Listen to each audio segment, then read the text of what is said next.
Medical कॉलेजची मागणी केली जाते त्या संदर्भात सभागृहामध्ये काही घोषणा केली जाणार आहे?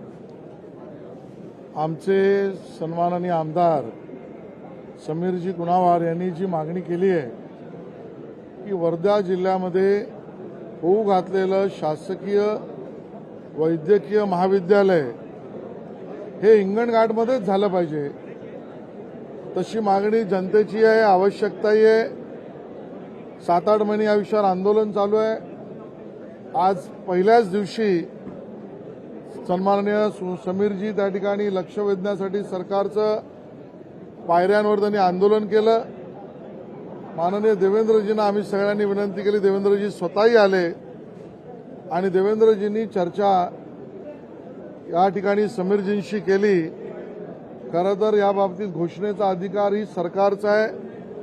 माननीय उपमुख्यमंत्री सभागृहात घोषणा करतीलही, पण या ठिकाणी मला आनंद होतोय सांगायला की झालेल्या पायरीवर आंदोलन मागे घेण्यासाठीच्या विनंतीवरची चर्चा हिंगणघाटला शासकीय वैद्यकीय महाविद्यालय येईल अशाच दिशेने झाली आणि सकारात्मक आहे आणि न्याय हिंगणघाटमधील जनतेला समीरजींच्या प्रयत्नाने मिळेल.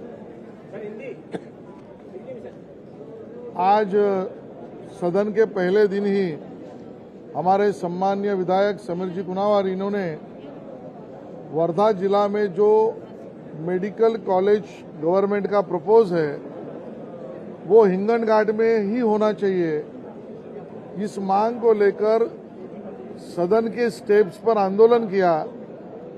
ये मांग वहां के जनता की भी है. 7-8 महीनों से आंदोलन चल भी रहा है.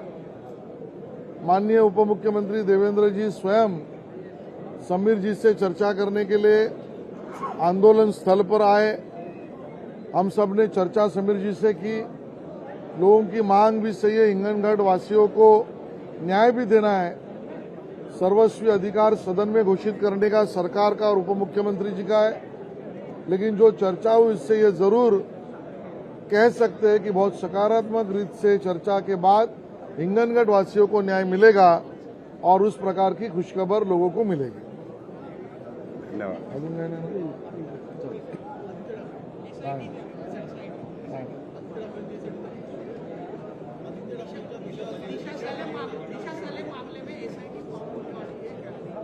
हाँ, किसने घोषित किया?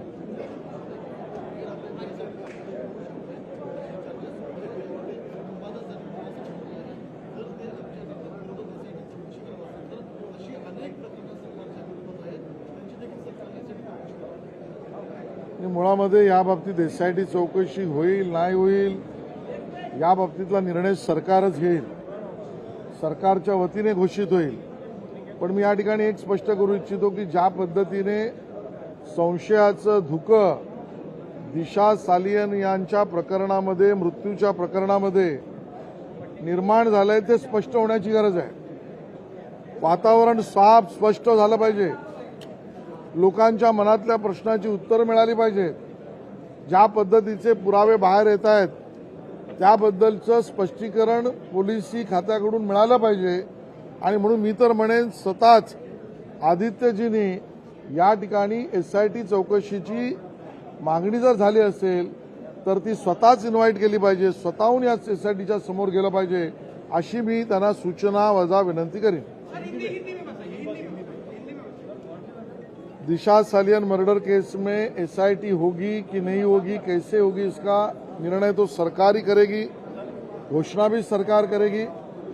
मैं सिर्फ इतना कह सकता हूं कि दिशा सालियन मर्डर केस में या मृत्यु केस में जो तथ्य, जो बातें सामने आ रही है, जो सवालिया खड़ा किए जा रहे हैं, जिस प्रकार की शंका निर्माण हो रही है लोगों के मनों में, उसको देखकर मैं तो एक ही सूचना और विनती करूंगा कि इस प्रकार के वातावरण को स्वयं इंक्वायरी का सामना कर आदित्य जी ने स्वयं ही स्पष्ट करना चाहिए.